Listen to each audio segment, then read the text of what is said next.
India maintains 7,500 kilometers of coastline and an economy fueled by heavy maritime trade.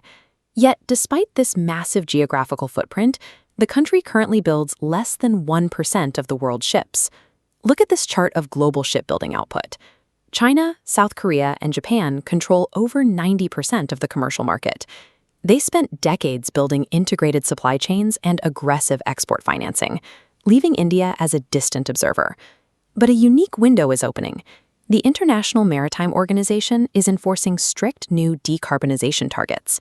To comply, shipping companies worldwide are being forced to retire their aging diesel-heavy fleets and commission eco-friendly replacements.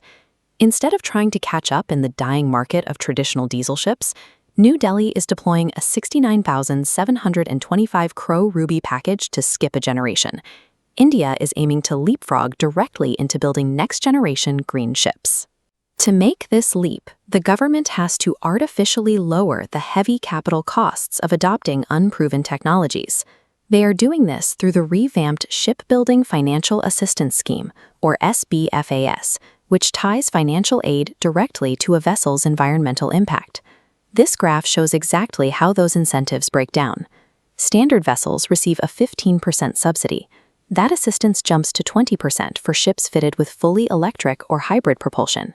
And for vessels running on green fuels like methanol, ammonia, or hydrogen, shipbuilders receive a massive 30% financial subsidy. But there is a catch. To unlock these funds, shipyards must source at least 30% of their materials domestically, scaling up to 40% for full assistance. This mandate forces the domestic supply chain, from local steelmakers to component manufacturers, to grow alongside the shipyards. The strategy also tackles the end of a ship's life cycle. Under a new credit note scheme, ship owners who scrap their old vessels in India are reimbursed for 40% of the scrap value, provided they reinvest that exact credit into building a new ship at a domestic yard. Beyond direct subsidies, a new 25,000 crore rupee Maritime Development Fund offers long-term, low-interest financing. And by granting commercial ships infrastructure status, banks can now offer maritime projects the same favorable loan terms usually reserved for highways and power plants.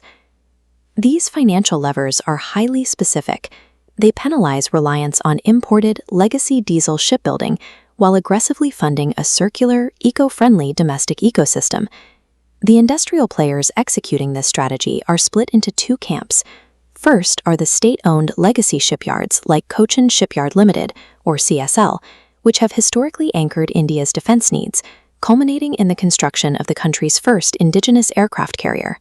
Now, CSL is translating that high-end engineering into commercial green technology. They recently delivered India's first indigenously built hydrogen fuel cell ferry, along with a fleet of hybrid electric transit vessels. By proving they can build alternative fuel systems early, CSL has transformed its pipeline. Highly customized green technology vessels for European operators now make up 65% of their entire commercial order book. But specialized public shipyards alone cannot meet global volume demands. For that, India is leaning on the raw scale of private sector players like Swan Defence and Heavy Industries. Comparing their physical footprints reveals the difference in strategy. CSL's maximum capacity peaks at vessels of 110,000 deadweight tons. Meanwhile, Swan operates a massive 600-acre yard equipped with a 662-meter dry dock, giving them the capacity to construct massive 400,000-ton commercial megaships. That massive infrastructure allowed Swan to secure a Lindenvark contract to build 4 92,500-ton ammonia dual-fuel bulk carriers. These are among the largest commercial vessels ever contracted in India. Conquering the global market requires this exact synergy: public sector mastery of complex systems, combined with the massive raw volume capabilities of the private sector. To scale that capacity further, the government has approved 3 new megaclusters. These greenfield hubs in Porbandar, Thoothukudi, and Duggirajapatnam will each cover roughly 2,000 acres of coastal land. These clusters are designed around industrial sustainability.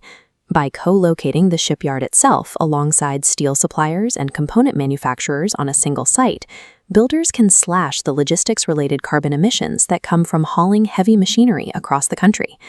These hubs are compressing their technical learning curve by importing world-class expertise. India is currently partnering with South Korea's Hyundai for green shipbuilding and negotiating with Russia for specialized icebreaker technology. By building entirely new, integrated ecosystems from the ground up and partnering with established global leaders, India is physically resolving its historical infrastructure bottlenecks.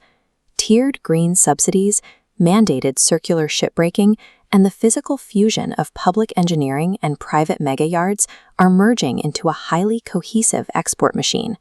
For decades, India's maritime focus was strictly inward, prioritizing naval self-reliance and defense contracts.